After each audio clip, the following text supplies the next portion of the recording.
Ce texte, vous venez de l'évoquer, met en évidence l'élaboration d'une pensée d'État qui valide la coexistence de statuts d'égalité et d'exclusion. Est-ce que vous pouvez développer encore cette idée? Alors, le livre, effectivement, s'appesantit sur l'ensemble des raisonnements, des types d'analyses, de discours, mais surtout, ce qui m'a intéressée, c'est de comprendre le type de raisonnement déployé pour justifier, pour légitimer juridiquement la dérogation au droit commun et le refus, en l'occurrence, d'appliquer le même espace législatif, le même cadre législatif aux vieilles colonies post-esclavagistes. Par pensée d'État, il ne faut pas s'imaginer que l'État est abordé dans le livre comme une personne, une substance.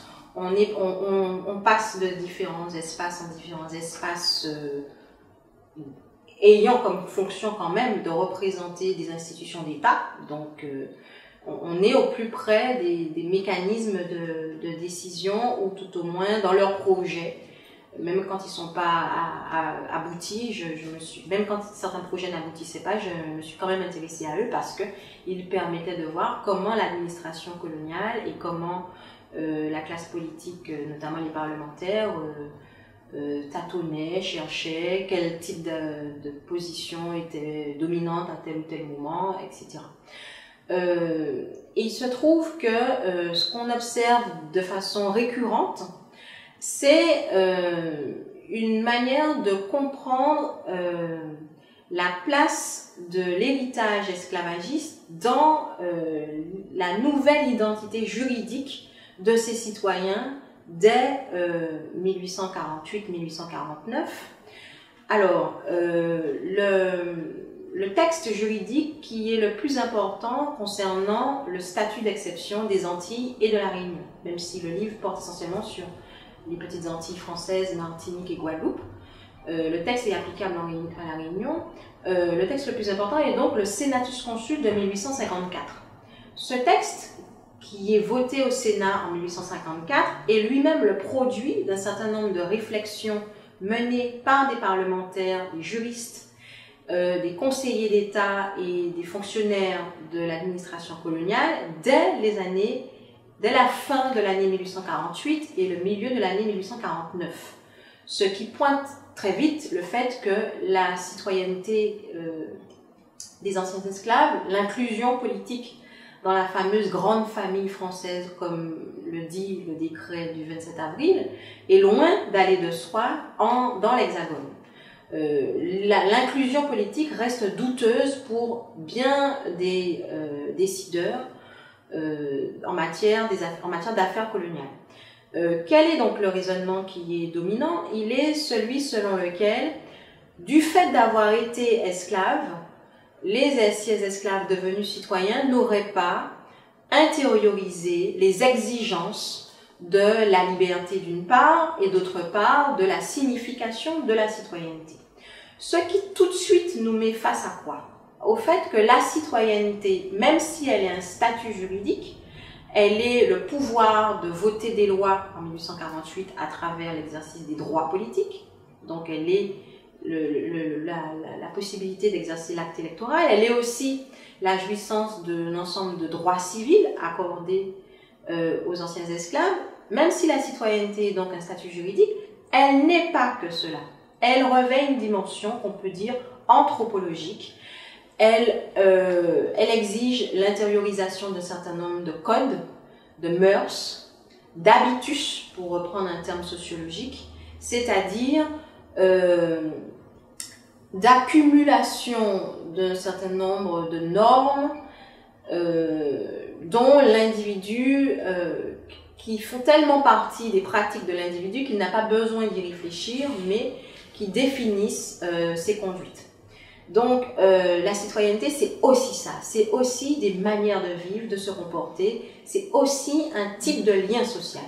Et ça, on retrouve déjà ça, au-delà des considérations juridiques étudiées dans le livre, sur le plan philosophique, on retrouve déjà ça dans la pensée de quelqu'un, un libéral, comme Tocqueville.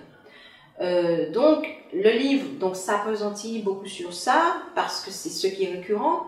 Et qu'est-ce qui est mis en avant par toute cette classe politique? C'est l'idée que ce passé esclavagiste opère comme un véritable stigmate collectif, déterminant des incapacités sociales, et donc rendant la citoyenneté douteuse et faisant de ces nouveaux citoyens des handicapés de la liberté, des citoyens dont on s'inquiète toujours de la manière dont ils pourraient voter, dont on s'inquiète toujours de leur capacité à avoir compris ce qu'est l'ordre social, ce qu'est l'interaction sociale dans des sociétés pacifiées officiellement, mais dont la norme est paradoxale, enfin, logiquement, la norme métropolitaine.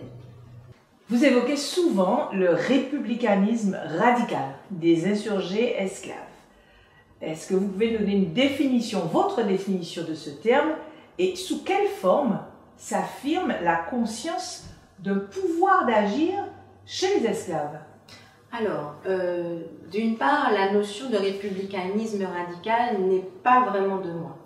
L'adjectif radical, je l'ai accolé, mais l'idée d'un républicanisme propre aux esclaves insurgés en particulier, mais pour qu'il y ait insurrection, il faut qu'il y ait, en bonne logique, compréhension de l'idée républicaine. Il se trouve que c'est un historien américain du nom de Laurent Dubois, spécialiste des Antilles francophones, Haïti et les Petites Antilles aux États-Unis, professeur à Duke University, qui défend cette idée d'un républicanisme des esclaves de Guadeloupe, de Saint-Domingue et de la Martinique.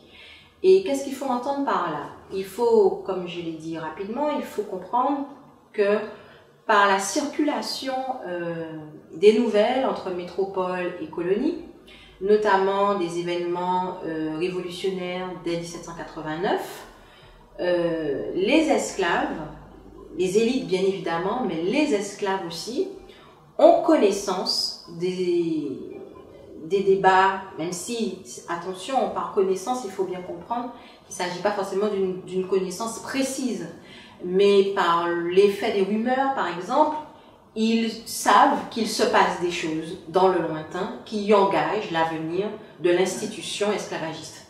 Donc, les esclaves sont informés de ces évolutions politiques et s'approprient la connaissance, enfin, la compréhension des notions d'égalité et de liberté produites en métropole, mais qu'ils reprennent à leur compte et reconfigurent dans leur contexte local.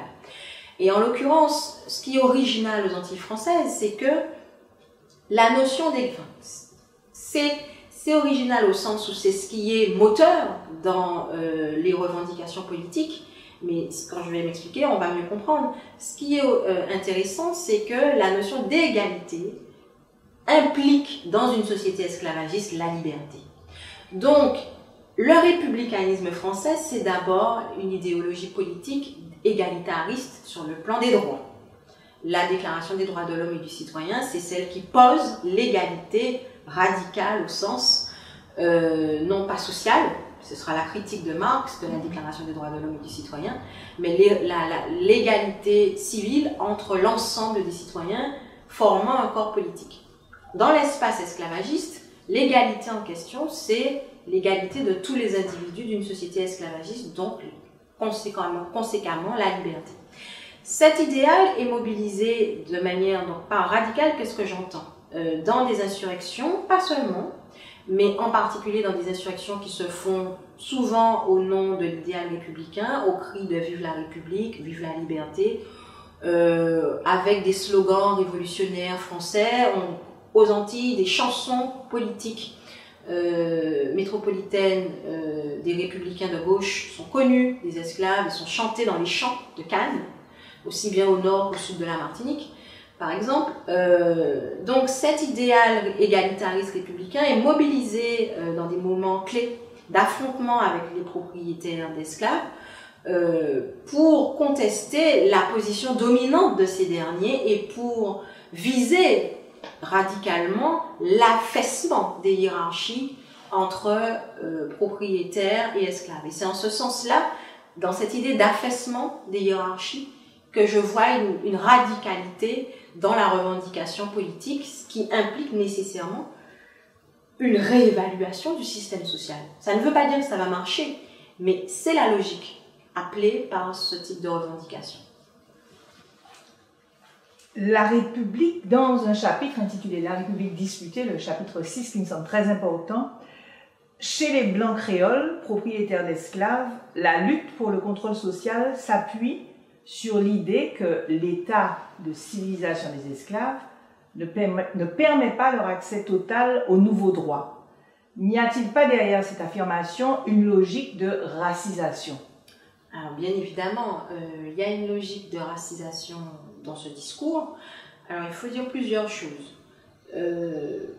D'abord, pour aller vite, il faut savoir que les Blancs créoles, qui sont donc les colons ou les planteurs, majoritairement, enfin, pour bon nombre d'entre eux aux Antilles, ne sont pas nécessairement perçus de l'autre côté de l'Atlantique en métropole comme étant tout à fait à égalité par rapport aux métropolitains, aux Blancs métropolitains. Il y a quand même l'idée que on a quand même l'idée dans l'Hexagone que ces planteurs, du fait de la société esclavagiste, donc de ses mœurs, sont quand même expriment une forme d'identité altérée de l'identité européenne métropolitaine. Pour autant, ils constituent des agents de civilisation auprès de la population de couleur, aussi bien esclaves et même que libres de couleur. C'est-à-dire qu'ils sont censés incarner la civilisation européenne blanche sur le sol colonial. Donc ils sont dans une position ambivalente. Dans les colonies, ils sont dans une position, pour les plus grands planteurs, dominante. Et cette position dominante s'appuie sur une logique raciale, puisqu'il n'est pas possible de penser le groupe blanc créole, le groupe béquet, sans la question du sang. Toutes les préoccupations pour les alliances matrimoniales, etc. Le groupe n'existe en tant que tel que par le sang. Donc c'est évident. Mais l'autre chose qu'il faut préciser, c'est que ces Blancs créoles considèrent que les anciens esclaves ne sont pas en capacité, comme on le pense aussi de l'autre côté en métropole, d'être des citoyens, cette fois non pas pour des questions purement civilisationnelles, mais pour à la fois cette question et la question biologique. Il faut se rappeler par exemple au 19e siècle dans les journaux, cette phrase selon laquelle les mulâtres, puisque c'est à eux qu'ils s'opposent, mais aussi les descendants des esclaves, seraient citoyens uniquement par décret. Vous n'êtes français que par décret. Donc, en gros, eux seraient des vrais Français parce que par le sang, par la naissance, ils seraient citoyens, avec une confusion entre nationalité et citoyenneté. Puisque ici, c'est à la nationalité qu'ils font allusion.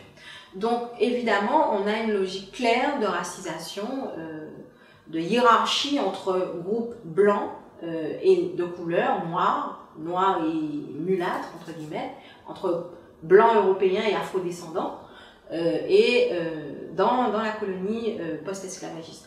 Mais autre chose quand même que je veux signaler dans la relation entre ces anciens propriétaires et ces anciens esclaves, qui me semble importante dans la manière dont les relations se sont nouées après 1848, ont à voir à mon avis avec la difficulté d'inventer des relations pacifiées de travail. Et ces relations, alors généralement chez nous, les conflits sociaux sont souvent abordés uniquement à travers le prisme de la question de la mémoire, avec, à mon sens, finalement une catégorie, celle de mémoire, assez floue, et bien qu'elle soit travaillée, fasse l'objet de beaucoup de discussions parmi les chercheurs, ne me semble pas assez prendre la mesure des conditions matérielles, c'est-à-dire socio-économiques, dans lesquelles ces rapports de force ont lieu. Et je ne crois pas que ce sont des rapports purement qui seraient uniquement l'objet d'une mémoire, qui serait le résultat d'une mémoire agissante, mais qui trahissent des relations de salariat, après 1848, complètement déséquilibrées et qui traduisent les difficultés d'ancrer une relation salariale, donc contractuelle, dans nos sociétés. contractuels qui reconnaissent le travail du cultivateur anciennement esclave. Et cette question est importante puisqu'il faut savoir qu'après 1848, les salaires des cultivateurs sont quasiment identiques à ceux qu'ils étaient avant 1848, quasiment.